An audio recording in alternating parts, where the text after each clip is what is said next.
அன்பார்ந்த சகோதரர்களே, உஸ்மான் அலி அல்லாஹ் அவர்களுடைய படுகொலை மிகப்பெரிய ஒரு விபரீதத்தை சமுதாயத்தில் உருவாக்கியது. இதில் நாங்கள் முக்கியமாக கவனிக்க வேண்டியது என்ன என்று சொன்னால், உஸ்மான் அலி அல்லாஹ் அவர்களுடைய படுகொலையில் சஹாபாக்களுக்கு பங்கிருந்தது, அதுவும் குறிப்பாக அலி அலி அல்லாஹ் அவர்களுக்கு பங்கிருந்தது என்ற செய்தி பரவலாக சொல்லப்படக்கூடிய செய்தி. குறிப்பாக அலி அலி அல்லாஹ் அவர்கள் தான் இந்த கலகக்காரருக்கு உதவியாக இருந்தார்கள், உஸ்மான் கொல்லப்படுவதற்கு ஒரு சூத்திரதாரியாக இருந்தார்கள் என்பது போன்ற கதையை பரப்புகிறார்கள். அது இன்றைக்கும் சிலர் பேசக்கூடிய செய்தியை நாங்கள் பார்க்கிறோம். ஆனால் உஸ்மான் அலி அல்லாஹ் கொல்லப்பட்ட அந்த நேரத்திலே சஹாபாக்கள் யாரும் உஸ்மானை கொள்வதற்கு அலி துணை நின்றார் என்று யாரும் சொன்னது கிடையாது. இப்படி ஒரு சிந்தனை, ஒரு எண்ண ஓட்டம் மக்களிடத்தில் இருக்கிறது என்ற நிலையிலே அலி அலி அல்லாஹ் அவர்கள் அன்றே சொல்லிவிட்டார்கள், அல்லாஹ் மீது சத்தியமாக நான் உஸ்மானின் கொலைக்கு உதவும் இல்லை, அவரை கொல்லுமாறு நான் உத்தரவிடவும் இல்லை, அவர் கொல்லப்பட்டது நான் பொருந்தி கொள்ளவும் இல்லை என்று அலி அலி அல்லாஹ் அவர்கள் சொல்லிவிட்டார்கள். எனவே அவருடைய வாயால் இந்த உம்மத்துக்கு இந்த செய்தி தெளிவாக சொன்னதற்கு பின்னால் அந்த பொறுப்பை நாங்கள் அல்லாஹ்விடம் தான் விட வேண்டுமே தவிர அலி அலி அல்லாஹ் அவர்களை நாங்கள் இங்கே வைத்து போஸ்ட்மார்ட்டம் செய்வது என்பது மிக அநியாயமான ஒரு செய்தி. அந்த நபித்தோழர்கள் விவகாரத்தில் நாங்கள் கவனமாக இருந்து கொள்ள வேண்டும்.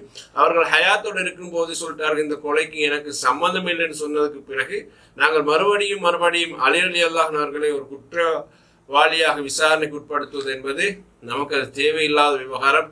அல்லாஹ் அதனுடைய உண்மையை அறிந்தவன் என்ற அடிப்படையில் நாம் இதை புரிந்து கொள்ள வேண்டும். எனவே இது இஸ்லாமிய உம்மத்துக்கு நடக்க வேண்டியதெல்லாம் அந்த கலகக்காரர்களால் உஸ்மான் அலி படுகொலையின் மூலமாக நடந்து விட்டது. மிகப்பெரிய ஒரு சாம்ராஜ்யத்தின் தலைவரை இந்த கலகக்கார கூட்டம் கொலை செய்ததற்கு பின்னால் அந்த சமுதாயம் எவ்வளவு பெரிய ஒரு இக்கட்டான சூழ்நிலைக்கு தள்ளப்பட்டிருக்கும் என்று நீங்கள் யோசித்து பாருங்கள்.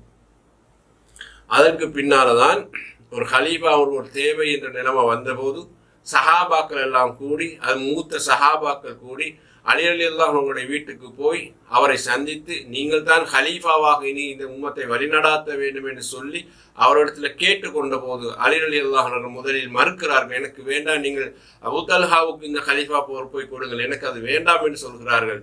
இல்லை இல்லை, நீங்கள் தான் ஹலீஃபாவாக வர வேண்டும் என்று அவர்கள் கேட்டுக்கொண்டதற்கு இணங்க அலி அலி அல்லாஹ் அவர்கள் அப்படியாக தான் நான் ஏற்றுக்கொள்கிறேன், ஆனால் அதை இங்கே வீட்டில் வைத்து என்னை ஹலீஃபாவாக ஏற்றுக்கொண்டு நீங்கள் அங்கீகரித்த நிலைமை எனக்கு வரக்கூடாது, பள்ளிவாசலே மக்களுக்கு முன்னால் நான் ஹலீஃபாவாக நியமிக்கப்படுகிறேன் என்ற செய்திதான் மக்களிடத்திலே மக்கள் அங்கீகாரத்தோடு எனக்கு இந்த பதவியிலே நான் ஹலீஃபாவாக வேண்டும் என்று அவர்கள் சொன்னபோது மக்கள் எல்லோரும் அதை அங்கீகரித்தார்கள், ஏற்றுக்கொண்டார்கள். பள்ளிவாசலில் வைத்து ஒட்டுமொத்த மக்களுடைய அங்கீகாரத்தோடு தான் ஹலீஃபாவாக அலி அலி அல்லாஹ் அவர்கள் பதவி ஏற்றார்கள். அதில் இருந்துதான் இந்த 4வது ஹலீஃபாவாக அவர் இந்த இஸ்லாமிய உம்மத்தில் அறியப்படக்கூடிய ஒருவராக இருக்கிறார் என்ற செய்தியை நாங்கள் பார்க்கிறோம். அன்பார்ந்த சகோதரர்களே, உஸ்மான் அலி அல்லாஹ் அவர்களுடைய இந்த படுகொலையில் ஒரு முக்கியமான செய்தி ஒன்று இருக்கிறது. அதாவது ரசூல் ஸல்லல்லாஹு அலைஹி வஸல்லம் அவர்களுடைய ஒரு முன்னறிவிப்பு இந்த இடத்திலே நிறைவேறியது என்ற செய்தியை நீங்கள் கவனத்தில் எடுக்க வேண்டும். ஒரு முறை ரசூல் ஸல்லல்லாஹு அலைஹி வஸல்லம் அவர்கள் மதீனாவின் ஒரு தோட்டத்தில் இருக்கிற போது உஸ்மான் அலி அல்லாஹ் அன்ஹு அவர்கள் அந்த தோட்டத்துக்கு வருகிறார்கள். தோட்டத்துக்கு வெளியே ஒரு காவலாளி நிற்கிறார். இப்போ காவலாளியிடத்தில் வந்து சொல்கிறார், கதவை திறங்கள், நான் நபி ஸல்லல்லாஹு அலைஹி வஸல்லம் அவர்களை பார்க்க வந்திருக்கிறேன் என்று அவரிடத்துல கேட்கிறார். அவர் போய் ரசூல் ஸல்லல்லாஹு அலைஹி வஸல்லம் அவர்களிடத்துல வந்து இப்படித்தான் உஸ்மான் வந்திருக்கிறார், அவர் உங்களை பார்க்க விரும்புவதாக சொல்கிறார், கதவை திறந்து விடட்டுமா, அவருக்கு அனுமதி கொடுக்கட்டுமா அப்படின்னு கேட்டார்கள். அப்போ ரசூல் ஸல்லல்லாஹு அலைஹி வஸல்லம் அவர்கள் அந்த காவலாளியிடம் ஒரு செய்தியை சொல்லி அனுப்புகிறார்கள், உஸ்மானிடத்தில் நீங்க சொல்லுங்கள், அவருக்கு ஒரு சோதனை வர இருக்கிறது, ஒரு சோதனை, ஒரு துன்பம் வர இருக்கிறது, அதற்கு அந்த துன்பத்தை அடுத்து அவருக்கு சொர்க்கம் கிடைக்கும் என்று நீங்கள் அந்த நற்செய்தியை சொல்லிவிடுங்கள் என்று ரசூல் ஸல்லல்லாஹு அலைஹி வஸல்லம் அவர்கள் சொன்னார்கள். அப்போது அந்த காவலாளி வந்து உஸ்மான் அலி அல்லாஹ் இடத்திலே அந்த செய்தியை சொன்னபோது உஸ்மான் அலி அல்லாஹ் அவர்கள் அல்லாஹ்வை புகழ்ந்துவிட்டு, அல்லாஹ்வே எனக்கு உதவி புரிய போதுமானவன் என்று அவர்கள் அந்த இடத்துல சொன்னார்கள் என்ற செய்தியை பார்க்கிறோம்.